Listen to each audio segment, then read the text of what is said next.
తాకట్లో ఉన్న మీ బంగారాన్ని విడిపించి ఆ రోజు ఆన్లైన్ రేటుకి కొంటాం. Sharma gold company. అందరికీ నమస్కారం. నా పేరు మాధురి. మీరు చూస్తున్నది సుమన్ టీవీ.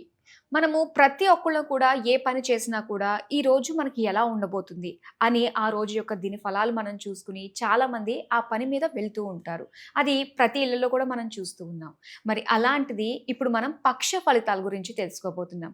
అంటే మార్చి 15 నుంచి 29 వరకు ఎలా ఉండబోతుంది, ప్రతి ఒక్క రాశి వారు ఎలాంటి జాగ్రత్తలు తీసుకుని ముందడుగు వేస్తే వాళ్ళకి మంచి ఫలితాలు వస్తాయి. ఇలాంటివన్నీ కూడా ముందస్తుగానే మనం తెలుసుకోవడం వల్ల అంటే ఎటువంటి చిన్న బ్యాడ్ ప్రభావం అన్నా కూడా వాటి నుంచి మనం కాస్త దాటేయగలం అన్న ఒక నమ్మకం ఉంటుంది. కాబట్టి సో అది ఇప్పుడు మనం చేయబోతున్నాము. మరి పక్ష ఫలితాలు అందరూ సిద్ధంగా చూస్తూ ఉండండి. మరి ఇప్పుడు ముందుగా మేషరాశి వారి నుంచి అలాగే మీన రాశి వారికి ఎలా ఉండబోతుందో తెలుసుకుందాము. మరి వీటన్నిటి గురించి మనకి తెలియజేయడానికి మనతో పాటు ఉన్నారు ప్రముఖ జ్యోతిష పండితులు, శ్రీ విద్యా ఉపాసకులు శ్రీమతి జయప్రద గారు. నమస్కారం అమ్మ. నమస్తే అమ్మ. శ్రీమాత్రే నమః. అమ్మ, ప్రతి ఒక్కరు కూడా వెయిట్ చేస్తూ ఉంటారు దిన ఫలితాలు, అలాగే పక్ష ఫలితాలు, మాస ఫలితాలు అని చెప్పేసి. అయితే మనకి ఇంకా మన క్రోధినామ సంవత్సరం వెళ్ళిపోతూ ఆఖరిగా వచ్చి ఈ పక్ష ఫలితాలు ప్రతి ఒక్క రాశి పైన ఎలాంటి ప్రభావం చూపించనుంది అన్న విషయాలు తెలుసుకోవాలనుకుంటున్నాము. గ్రహాలన్నీ కూడా ఎక్కడెక్కడ ఉన్నాయో తెలుసుకుందాం. ఎందుకంటే మనకి రాశి ఫలాలు అనేది మనం ఎప్పుడు కొన్ని చూసుకోవాల్సిందంటే మనం మాస ఫలితాలు కానీ, పక్ష ఫలితాలు కానీ, వార ఫలాలు కానీ ఇవన్నీ ఎందుకు చూసుకుంటామంటే వార ఫలాలు వచ్చి చంద్రుడి ప్రభావం, చంద్రుడు ఎక్కడెక్కడ ఏ రాశిలో ఉన్నాడో చూసుకుంటే ఆ వారం అంతా ఎలా ఉంటుంది అనేసి. ఎందుకంటే ఆయన మనకారకుడు, మనసు ప్రశాంతంగా ఉంటే కదా ఏ పనైనా చేయగలుగుతాం. అందుకని ఈ వార ఫలాలు చూస్తాం. ఈ పక్ష ఫలాలు అనేది ఏంటంటే సూర్య భగవానుడు, రవి భగవానుడు 10-15 రోజులు మారిపోతుంటాయి. అంటే నెల రోజులకి మారుతూ ఉంటాడు ఆయన. 30 రోజులు తిరుగుతాడు ఆయన ఒక రాశి నుంచి ఒక రాశికి. అయితే మనకు వచ్చినప్పుడు ఏమవుతుందంటే 15 రోజులకి ఒక రాశి, 15 రోజులు ఒక రాశిలో ఉంటాడు ఆయన. ఓహో. ఒకే రాశి 30 రోజులు కనిపించడానికి, ఒక రాశి 15 రోజులు, మళ్ళీ 15 రోజులకి ఒక రాశి మారిపోతుంది. అంటే మామూలుగా 30 రోజుల డిగ్రీ ఆయనది, కానీ మనకు వచ్చి చూసుకున్నప్పటికీ 13-14 తారీఖు నుంచి మారుతుంది అనమాట. మనకి నెల ఏంటి 1వ తారీఖు నుంచి 30వ తారీఖు. అక్కడ వీళ్ళు సూర్య భగవాన్ మారేది ఏంటి, ఇప్పుడు మనకి మామూలుగా చూసుకుంటే మకర సంక్రమణం అంటే ఏంటి, మకర రాశిలో 14వ తారీఖు సంక్రాంతి వస్తుంది. అక్కడ రవి ప్రవేశిస్తారు మకర రాశిలో. సో అక్కడ ఉత్తరాయణ పుణ్యకాలం వస్తుంది. అంటే ఇక్కడ ఏమైంది, రవి వచ్చింది కరెక్ట్గా నెల రోజులకి ఆయన అక్కడ ఉంటాడు రాశిలో. అయితే ఆయన వచ్చింది ఇక్కడ 14వ తారీఖు వచ్చాడు. ఇప్పుడు మనకి 15 రోజులు అయిపోయిన తర్వాత వచ్చాడు ఆయన. అలా ఏంటంటే ప్రతి రవి ఈ పక్ష ఫలితాలు ఎందుకు చూసుకుంటాం అంటే రవి ఇలా మారుతుంటారు కనుక ఇలా మారినప్పుడు ఏమవుద్ది, ఒక రాశి మన ముందు ఉండొచ్చు, ఒక రాశి వెనక ఉండొచ్చు ఆయన. సో ముందు రాశి ఉంటే అదృష్టం ఎలా ఉంటుంది, వెనక రాశి ఉంటే అదృష్టం ఎలా ఉంటుంది అని తెలుసుకోవడానికి ఈ పక్ష ఫలితాలు అనమాట. సో మాస ఫలితాలు వచ్చేప్పటికి ఏమవుతుంది, బుధుడు, కుజుడు, శుక్రుడు వీళ్ళు కూడా మారుతారు.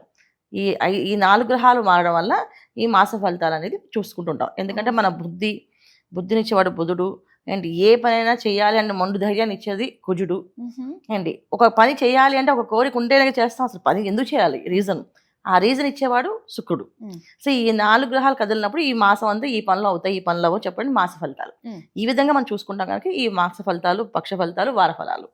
అయితే మనం ఈ పక్ష ఫలాలు ఎందుకు చెప్పుకుంటాం అంటే ఈ మాసంలో గ్రహాలన్నీ కూడా మీనరాశులు ఎక్కువగా ఉన్నాయి. అన్ని రాశుల కంటే ఒక్కొక్క రాశిలో ఒక్కొక్క ప్లేస్లో ఉండేవి, కానీ ఈసారి ఏంటంటే షష్టగ్రహ కూటమి అనేది వస్తుంది కనుక మనకి. సో అన్ని గ్రహాలు ఒకే ప్లేస్లో ఒకే రాశిలో ఉండడం వల్ల మ్యాక్సిమం గ్రహాలు మీనరాశిలోనే రవి, బుధుడు, శుక్రుడు, రాహు ఈ 4 మీన రాశిలో ఉన్నాడు. తర్వాత గురువు వృషభ రాశిలో ఉన్నారు, మిథున రాశిలో కుజుడు ఉన్నారు, కుంభరాశిలో శని భగవాన్ ఉన్నాడు. సో ఇలా ఉండడం వల్ల ఏంటంటే కొన్ని రాశులకి యోగాలు బాగున్నాయి, కొన్ని రాశులకి కాస్త జాగ్రత్తగా ఉండాల్సిన పరిస్థితి ఉంది. అది మనం చెప్పుకుందాం. అమ్మ, ఇక ధనుసు రాశి వారికి మరి 15 నుంచి 29 వరకు ఎలా ఉండబోతుంది అంటారు? తప్పకుండా ధనుసు రాశి వాళ్ళకి ఎలా ఉంటుందంటే జాగ్రత్తగా ఉండాలన్న. ఎందుకంటే ఈ రాశికి అన్ని అనుకూలంగా అనిపిస్తున్నప్పటికీ కూడా కాస్తంత ఇబ్బందులు అనేది కాస్త కనిపిస్తున్నాయి. ముఖ్యంగా ఏంటంటే ధనుసు రాశి వాళ్ళకి అన్ని రంగాల వాళ్ళకి ఇబ్బందులు ఉన్నాయి. ఇప్పుడు ఎవరికైనా ఈ రాశి వాళ్ళకి ఈ ఇబ్బంది ఉంటుంది, ఈ రాశి వాళ్ళకి ఈ ఉద్యోగంలో ఇబ్బంది, ఈ రాశి వాళ్ళకి వ్యాపారంలో ఇబ్బంది, ఈ రాశి వాళ్ళకి వివాహంలో ఇబ్బంది అని చెప్పొచ్చు. ధనుసు రాశి వాళ్ళకి అన్ని రంగాల్లో కాస్తంత ఇబ్బంది ఉంది. సో వీళ్ళు జాగ్రత్తగా ఆచితూచి అడుగులు వేయాలి. ఏ విషయమైనా సరే విద్యాదశలో ఉన్న వాళ్ళు విద్యార్థులైనా జాగ్రత్తగా అడుగులు వేయాలి. అలాగే వ్యాపారస్తులు జాగ్రత్తగా అడుగులు వేయాల్సిందే, ఉద్యోగస్తులు జాగ్రత్తగా అడుగులు వేయడం ఉద్దేశం ఏంటంటే ఆలోచనలు. ఇక్కడ అడుగులు అంటే మనం ఏదో అడుగు వేయడం కాదు, మన ఆలోచనలు జాగ్రత్తగా తీసుకోవాల్సింది అవసరం ఉంటుంది. ముఖ్యంగా ధనుసు రాశి వాళ్ళు ఎప్పుడు అంటే వాళ్ళు సొంతగా ఆలోచించుకుంటారు, వాళ్ళు అనుకున్న పని వాళ్ళు చేసేస్తారు. అయిపోయిన తర్వాత చెప్తారు ఎవరికైనా, ముందైతే చెప్పరు. ఇంట్లో భార్య కొని చెప్పరు చాలా వరకు. అలాగే అలాగే భార్య భర్తల్లో భార్యకి ధనుసు రాశి అనుకోండి, భర్త కొని చెప్పదు. నేను చేసేసుకుని షాపింగ్ చేసుకొచ్చినాక చెప్తుంది, నేను కొనాలి వచ్చింది కొనేసుకున్నానండి, మీరు ఏమంటారు కదా నాకు తెలుసు కదా, మీరు ఏమంటారు నాకు కొనుక్కొని చెప్తారు కదా, అందుకే నేను కొనేసుకున్నాను చేసిన తర్వాత. అంటే అవతల వాళ్ళకి మీరు ఏమన్నారు, మీరు నాకు స్వేచ్ఛ ఇచ్చేసారు, అంత అదృష్టవంతురాలు ఇంకెవరు లేరు అని చెప్పి భార్య. అలాగే భర్త అయితే నా అంత అదృష్టవంతులు ఎవరు లేరు, ఇంకో వేరే భార్య అనుకో రాసి సంపని పెట్టేస్తాయి, కానీ నువ్వు నన్ను ఏమనవు కదా, అందుకే ఇది చేస్తారు, ఇంకేమనం కదా. ఇలాగా మాట్లాడే అవకాశం ఎక్కువగా ధనస్సు వాళ్ళకి. కానీ ఇప్పుడు మాత్రం వీళ్ళు కాస్త ఆలోచించి చేయాలి. ఆలోచించకుండా చేస్తే అది కాస్త విపరీతంగా ఇబ్బంది పడే అవకాశం ఎక్కువగా ఉంటుంది. చతుర్థ స్థానంలో వీళ్ళకి 4 గ్రహాలు కలిసి ఉండడం, మెయిన్ రాహుతో రవి బుధ శుక్రులు కలిసి ఉండడం. దీనివల్ల ఏంటంటే ఉద్యోగ విషయంలో, వ్యాపార విషయంలో అధికారంగా ఏదైనా ఇబ్బందులు వచ్చింటే రవి గ్రహం వల్ల వస్తుంది. ఆలోచన సరిగ్గా చేయలేకపోతే అది బుధుడి వల్ల వస్తుంది. సో అనుకోకుండా ఒక కోరిక కలిగింది, అది చెడు కోరిక, మంచి కోరిక కాదు. అనుకోకుండా ఒక కోరిక కలిగి ఆ కోరిక మీద నన్ను వెళ్ళిపోవాల్సి వచ్చింది, ఆ సిచ్యువేషన్ జరిగింది అనడానికి కారణం శుక్రుడు. సో ఎందుకు అనుకోకుండా చెడు కోరిక ఎందుకు కలిగింది అంటే రాహుతో శుక్రుడు ఉన్నారు కనుక. మామూలుగా శుక్రుడు శుభగ్రహాన్ని, పూర్తి శుభాన్ని ఇస్తాడు, మంచి ఆలోచనలు ఇస్తాడు ఆయన. ఎప్పుడైతే పాపగ్రహాలతో కలిసి ఉన్నాయో ఖచ్చితంగా ఆ పాప ఫలితాలని అనుభవించాల్సింది పరిస్థితి అనమాట. సో ఆటోమేటిక్గా ఇప్పుడు 10 రోజులు మనం చెడ్డ వాళ్ళతో సాహసం చేస్తే 11వ రోజు మనకు ఒక చిన్న ఆలోచన చేస్తాం చెడ్డగా. 10 రోజులు మంచి వాళ్ళతో సాహసం చేస్తే 11వ రోజు మనం మంచిగా ఆలోచిస్తాం. సో ఇది కారణం.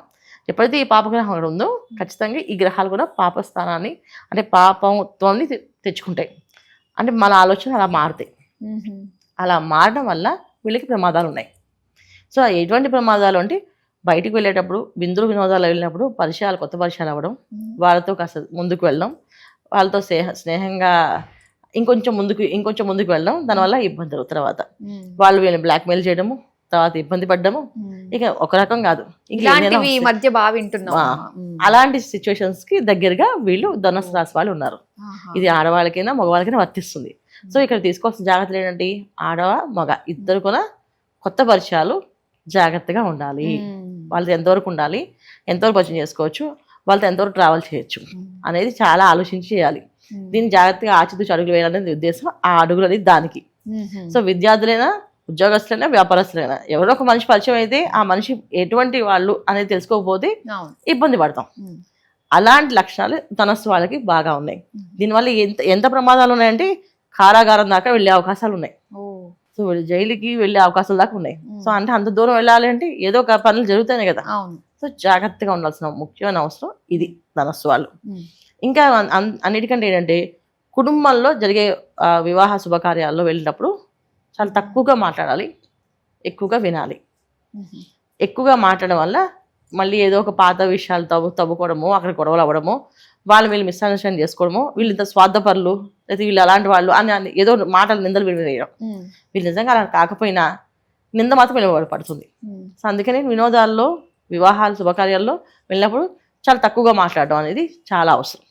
సో దానివల్ల మంచి ఫలితాలు ఉంటాయి. కుటుంబంలో ఉండే సభ్యులే వీళ్ళని తప్పుగా అర్థం చేసుకునే అవకాశాలు ఉన్నాయి. అలా అవకాశాలు ఎప్పుడు వస్తాయి? ఏదో ఒక మాట జరగడమో, ఏదో ఒక సిచ్యువేషన్ జరగడం కదా అవుతుంది. అందుకే జాగ్రత్తగా ఉండాలి. ఇది ధనుసు రాశి వాళ్ళు తీసుకోవాల్సిన ముఖ్యమైన జాగ్రత్తలు అన్నమాట. ఇది అయితే అన్నిటికైనా చేసుకోలేమండి, తీయలేమండి అనుకుంటే ఖచ్చితంగా ఒక దైవారాధన ఉంటే చేయగలుగుతాం. సో దైవారాధన ఏం చేయాలి వీళ్ళు అంటే లక్ష్మీనారాయణని కొలవాలి. సో ప్రతి బుధవారము లక్ష్మీనారాయణలకి తులసి దళాలతో అష్టోత్తరం చేయాలి. భార్యాభర్తలు ఇద్దరు కలిసి కూర్చొని అష్టోత్తరం చేస్తే చాలా విశేషం. కుదిరిన పక్షాన్ని ఎవరో ఒకరు చేయండి. అది కుదరకపోతే ఇంకా మాది వాళ్ళ ఇష్టం కదా. కుదిరితే చాలా విశేషం అన్నమాట. సో కలిసి అష్టోత్తరం చేసి ఆ తులసి దళాలని వాళ్ళ వ్యాపార సంస్థలో, వెహికల్లో, తర్వాత వాళ్ళు వేసుకునే దుస్తుల్లో, వస్త్రాల్లో పెట్టుకోవడం, వేసుకొని వెళ్ళడం. మళ్ళీ బుధవారం రాగానే మళ్ళీ అష్టోత్తరం చేయడం, మళ్ళీ తులసి దళాలు తీసి నిర్మాల్యం కింద మళ్ళీ చెట్లో తులసి చెట్లో వేసేసి మళ్ళీ తులసి దళాలతో పూజ చేయడం. అయితే ఇక్కడ ఏంటి, పూజించే తులసి దగ్గర కొయ్యకూడదు. తులసి దళాలు విడిగా తెచ్చుకొని పూజ చేయాలి. తులసి దళాలతో అష్టోత్తరాలు చేసి స్వామివారికి ఆ దళాలు పెట్టుకుంటూ ఉంటే చెడు ఆలోచనలు కానీ, చెడు మార్గం వైపు వెళ్ళాలని కానీ, కొత్త స్నేహాలు అయినప్పుడు ఎంతవరకు ఉండాలనేది కానీ తెలుస్తూ ఉంటుంది. సో ఇవి పరిహారం వాళ్ళకి. ఇది చేసుకుంటూ వెళితే ఎటువంటి ఇబ్బంది లేకుండా ధనుసు రాశి వాళ్ళు ఈ పక్షం అంతా నమ్మగా గట్టెక్కేస్తారు హ్యాపీగా. ఇది చేసుకోవాలన్నా. ఓకే అమ్మా, ధనుసు రాశి వారు తీసుకోవాల్సిన జాగ్రత్తలు అలాగే చేసుకోవాల్సిన పరిహారాల గురించి తెలియజేసినందుకు ధన్యవాదాలు. నమస్తే అమ్మ. శ్రీమాత్రే నమః.